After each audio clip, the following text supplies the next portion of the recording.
Pawag kasi sa totoo ko may nakakatol. Hindi na i-step rata bigla ko lang. Magandang araw mga kaprobinsya, mga kaparmers. Isang panibagong update huli tayo mga kaparmers sa ating mga alaga. Ayan, malalaki na sila. Ngayong araw ililipat na namin sila sa kanilang grower house. Lagpas pa yung edad nila, umabot na ng 17 or 16 days. Dapat sana 14 days or 13 days na ilipat na namin sila. Kaya lang na-delay. Gawa ng na-busy tayo, marami tayong nagawang trabaho. Ayan yung mga kasama natin. Papalitan natin ng tolda yung natin, yung grower house natin kasi bulok na. Napupunit na. Gawa ng medyo matagal na yung kanilang tolda. Palitan natin ng bago. Ayan yung engineer natin. Yung isa yung malaki yung niya. Anong sa tawag sa inyo mga kaparmers yung baos? Ano ba sa inyo yung baos? Kasi dito sa amin baos. Hindi, joke lang mga kaparmers. Ito sa kabilang side na lalagyan na namin. Yan. Kailangan na namin palitan kasi napupunit na. Ayan, yun sa baba. Ito yung sa brooding namin. Ang punit na rin. Kailangan na rin palitan pero unahin muna namin to kasi ito yung magagamit namin. Lilipat na namin sila dito sa aming grower house. Yan.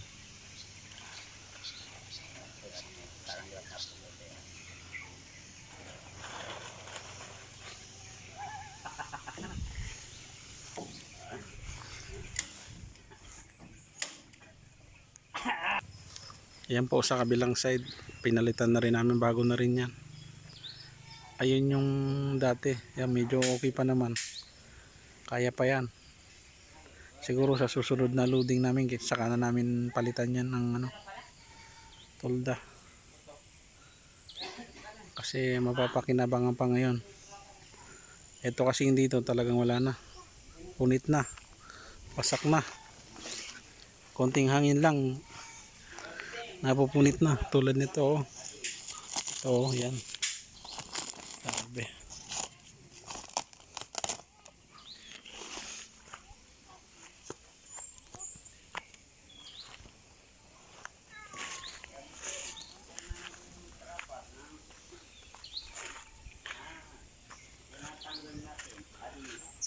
nandyan sa loob yung trapal, yung tulda natin.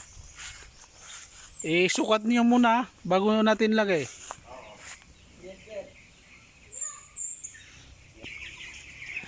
Yun mga ka-farmers, ito nga pala yung iba na ipanik na namin. Yan, malalaki na sila Grabe. Halos araw-araw na sila talagang lumaki. Pasensya na ho kayo, hindi tayo ulit nakapag-update sa ilang araw. Gawa ng talagang nabisi tayo. Napakalaking trabaho yung nagawa natin. Pasensya na kayo. At ngayon lang tayo ulit nakapag-update. Ayan na ho sila yung sa mga nakaraang video natin. Ayan na ho sila. Malalaki na ho at saka ang lulusog. Ang sisigla ho nila.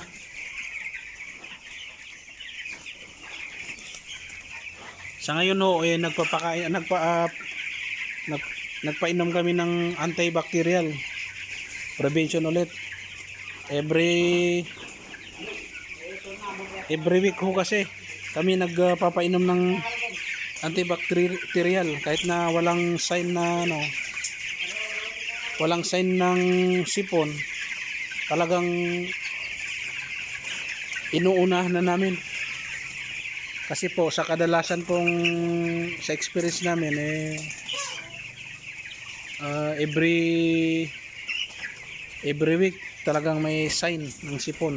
Kaya hindi na namin hinayaan na maging ganun ulit sila. Kaya ang ginagawa namin ngayon, inaagapan na namin. Kaya kung mapapansin nyo po, talagang wala silang sign na kahit na anong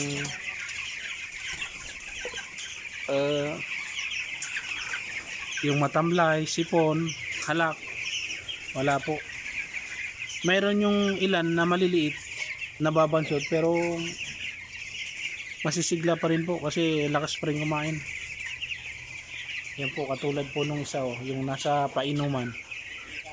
Yan po, maliit po yan, pero kung sa pagkain naman po malakas po kumain, nakikipagsabayan. Ewan ko ba't nga ba nagkaganyan.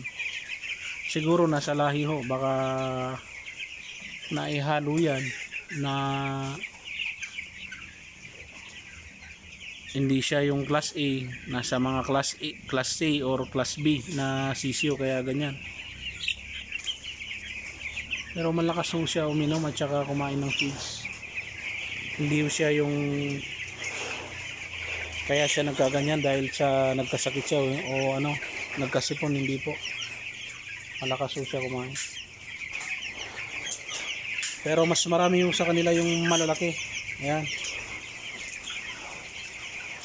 Yung mga hindi nakapanood sa mga nauna nating mga video, yung mga nakaraan, ito na ho sila ngayon. After ng almost more than 10 days, hindi tayo nakapag-upload. Ito na ho sila ngayon. Yan na ho yung size nila. Malalaki na ho. Meron na hong tumitimbang sa kanila na 700 grams. So siguro nag-average sila ngayon ng mga 650 grams.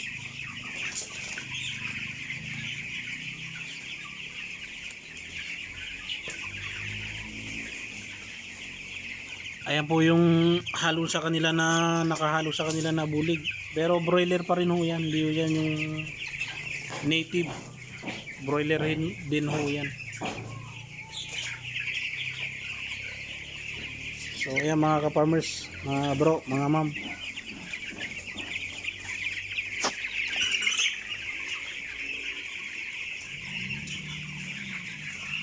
Wag ko kayong magdadalawang isip na magtanong sa atin. Kung meron kayong gustong itanong, mag-comment lang ho kayo dito sa video natin at sa oras ho na makita natin yung mga comment nyo, mga tanong ninyo, ay talagang sinasagot ho natin agad yan base sa ating mga experience. Kung ano lang yung na-experience natin, naranasan natin, yun din ho yung ibabahagi natin sa inyo.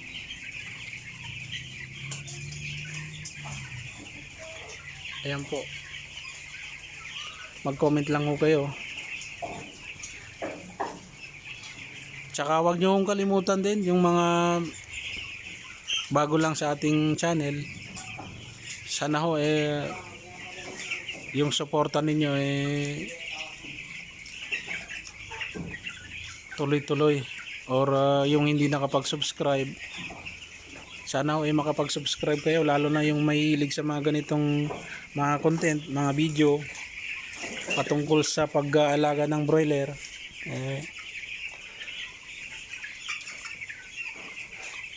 Subscribe na ho kayo para na rin sa ating channel at sa ating YouTube channel, para nang sa ganun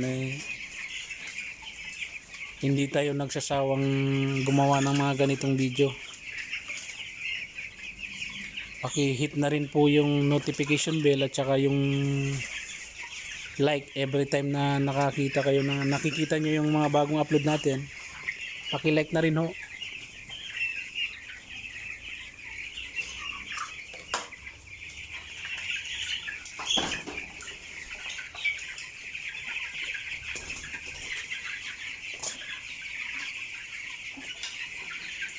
Sa ngayon po, bali ay siguro nasa mga 3 sacks every day ang nakukonsumo nila. 3 or 4 sacks. Sa loob ho yun ng 24 hours. Kasi unlimited ho tayo magpakain dito. Pagka nakita namin, sinasabi ko sa mga kasama natin, pagka nakita nyo na yung lagayan nila ng feeds, konti na lang,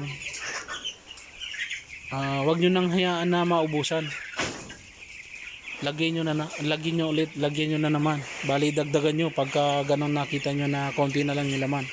Para nang sa ganun, pagka gusto nilang kumain, yung mga alaga natin, pupunta lang sila dun sa pagkainan nila, meron na silang makakain. Ayan. Ini-stackan po natin ng mga feeds yan, lahat.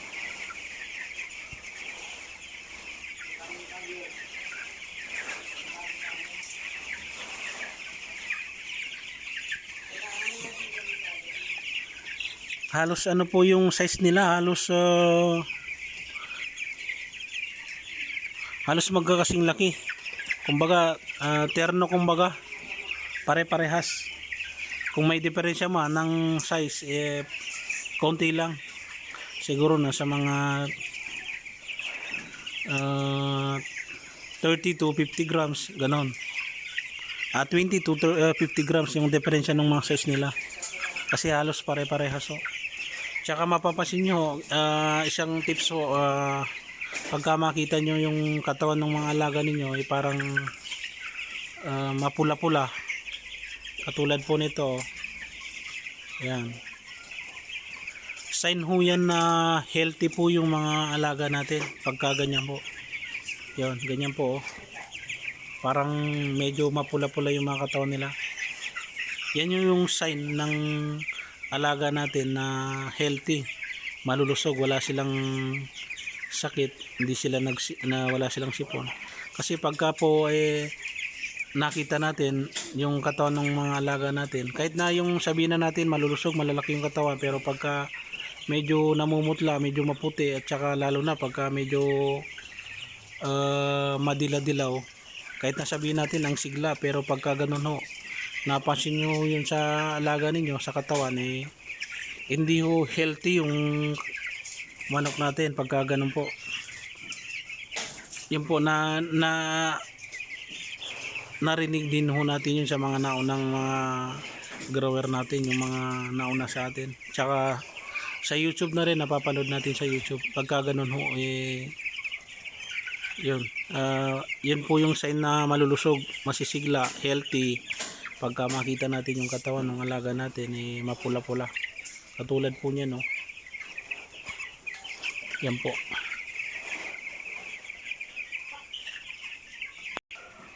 Ayan po yung mga kasama natin. Nilalagay na nila yung tolda. Ayan.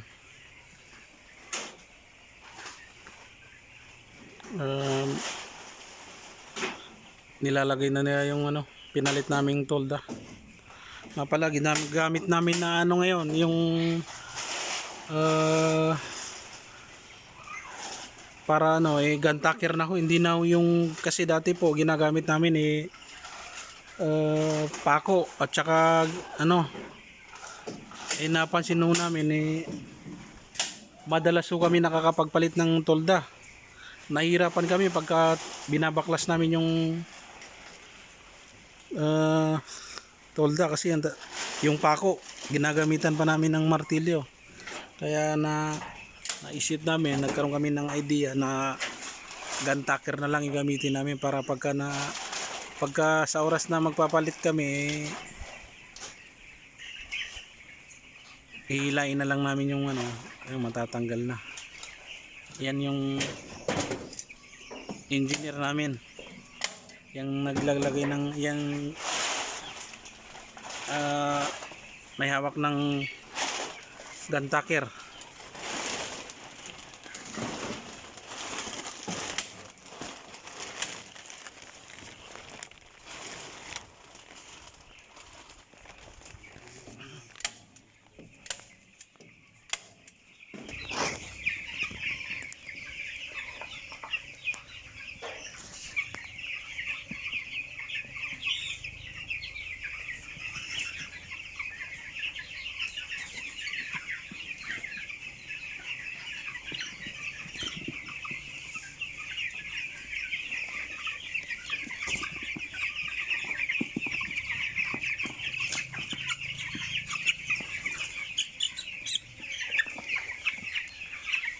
So ayan mga kaprobinsya, mga ka-farmers.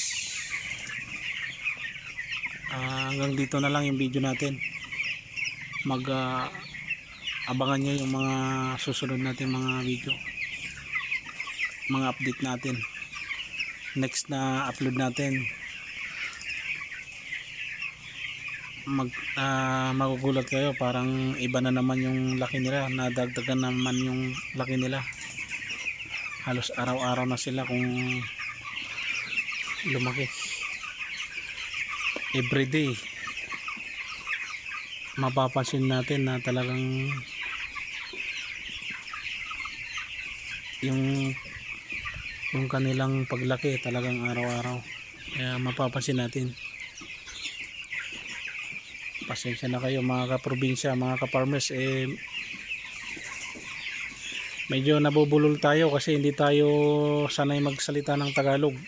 Bisaya tayo at saka mas sanay tayo magsalita ng Bisaya kaysa sa Tagalog.